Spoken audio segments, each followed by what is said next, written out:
Assalamualaikum warahmatullahi wabarakatuh. Izin memperkenalkan diri, nama saya Yofian Ceri Darmansyah, NPM 20010720116, kelas IPSB jurusan Tadris IPS, Fakultas Tarbiyah dan Ilmu Keguruan. Baiklah, di sini saya akan menjelaskan materi tentang software. Apa sih software itu? Software ialah suatu perangkat lunak berupa program komputer yang berfungsi untuk melakukan tugas-tugas khusus, seperti membuat dokumen. Aplikasinya adalah Microsoft Word, mengedit foto seperti Photoshop, membuat laporan keuangan, atau aplikasi hiburan seperti game. Fungsi dari software itu sendiri ialah sebagai dasar kebutuhan komputer dapat dioperasikan dengan baik. Software juga berfungsi mengatur hardware atau perangkat keras yang ada pada komputer. Dengan begitu, komputer yang digunakan dapat bekerja dengan baik sesuai pekerjaan apa yang dibutuhkan. Juga dapat digunakan sebagai penghubung antara beberapa software yang lain dengan hardware komputer. Software juga dapat berfungsi sebagai penerjemah perintah pada software lain yang ada dalam bahasa mesin. Dengan begitu, hardware pada komputer pun bisa mengerti dan menerimanya dengan baik. Jenis-jenis software itu pertama sistem operasi atau operating system, yakni perangkat lunak jenis ini digunakan untuk mengatur setiap perangkat keras yang sudah terhubung dengan CPU komputer. Selain itu, ia juga berfungsi dalam menerjemahkan aktivitas serta mengatur seluruh proses yang terjadi diperintahkan oleh user pada CPU sehingga perintah user tersebut dapat dikerjakan komputer dengan baik. Yang kedua, bahasa pemrograman atau programming language, yakni jenis perangkat lunak yang saat ini ialah bahasa yang digunakan dalam pembuatan sebuah program. Jika ditelusuri berdasarkan contohnya, terdapat beberapa macam bahasa yang bisa kita ketahui, seperti Java, PHP, HTML, C, C++, dan masih banyak lainnya. Dalam membuat bahasa programan ini nantinya masih memerlukan perangkat lunak khusus untuk merancang program sesuai metode dan struktur yang ada pada bahasa pemrograman itu sendiri. Yang ketiga, program aplikasi. Di sini merupakan sebuah perangkat lunak yang umumnya sudah banyak digunakan dalam menyelesaikan tugas-tugas tertentu. Dalam hal ini, software dapat berfungsi sesuai dengan tujuan pembuatnya. Contohnya seperti Excel, Microsoft Word, kalkulator, dan lainnya. Jenis software berdasarkan distribusinya. Yang pertama, firmware merupakan jenis penyimpanan perangkat lunak yang hanya bisa dibaca. Kita tidak dapat mengubah sifat tersebut sehingga tidak perlu lagi melakukan modifikasi maupun pengembangan lebih lanjut meskipun terjadi masalah pada fungsinya.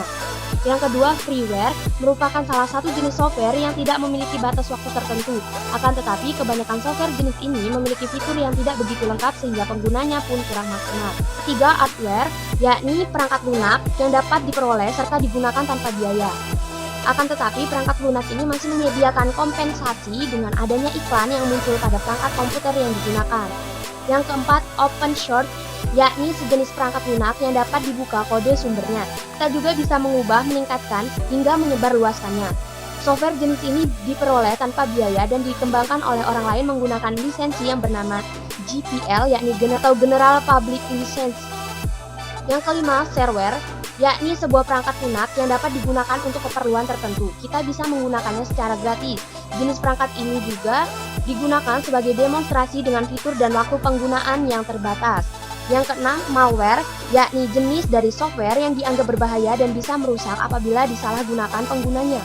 Perangkat lunak apapun yang sengaja dirancang untuk menyebabkan kerusakan pada komputer, peladen, klien, atau jaringan komputer berbagai jenis malware ada termasuk virus komputer. Yang ketujuh, spyware, yakni software yang khusus digunakan dalam memata-matai setiap aktivitas pengguna komputer. Teknologi informasi yang mengacu kepada salah satu bentuk program berbahaya yang memasang dirinya sendiri ke dalam sebuah sistem untuk mencuri data pengguna atau merusak sistem pengguna tersebut. Spesifikasi software untuk komputer. Yang pertama, sistem operasi untuk mesin server. Beberapa di antaranya seperti Sun Solaris, Microsoft Windows Server, FreeBSD, varian sistem operasi Linux. Untuk server misalnya Caldera, Debian, Mandrake, Red Hat, dan masih banyak lagi, serta sistem operasi khusus server yang lain. Yang kedua, aplikasi yang menunjang layanan aplikasi jaringan komputer, seperti web server, DNS server, database server, remote desktop, dan aplikasi penunjang jaringan komputer lainnya. Yang ketiga, aplikasi untuk mengelola lalu lintas jaringan, di antaranya seperti routing, yakni proses pengiriman data atau informasi yang dilakukan dengan meneruskan paket data yang dikirim pada sebuah jaringan satu ke jaringan yang lain, seperti NMS atau Network Management System. NMS di sini berarti pemantau jaringan network yang berguna dalam mengawasi jaringan komputer. Contoh software berdasarkan fungsinya, yakni yang pertama Microsoft Office Word, digunakan untuk mengetik dan mengedit sebuah dokumen dalam tampilan keras. Yang kedua, Microsoft Office PowerPoint digunakan untuk membuat sebuah presentasi. Kita bisa menggunakannya untuk mengedit foto, membuat video, dan lain sebagainya. Yang ketiga, Microsoft Excel. Itu digunakan untuk mengedit serta membuat sebuah dokumen dengan tampilan kolom. Yang keempat, Mozilla Firefox digunakan sebagai peramban web lintas platform bebas dengan sumber terbuka. Itulah beberapa contoh software perangkat lunak yang bisa kita ketahui. Cukup sekian presentasi dari saya. Kurang dan lebihnya saya mohon maaf. Saya ucapkan banyak terima kasih. Saya akhiri. Wassalamualaikum warahmatullahi wabarakatuh.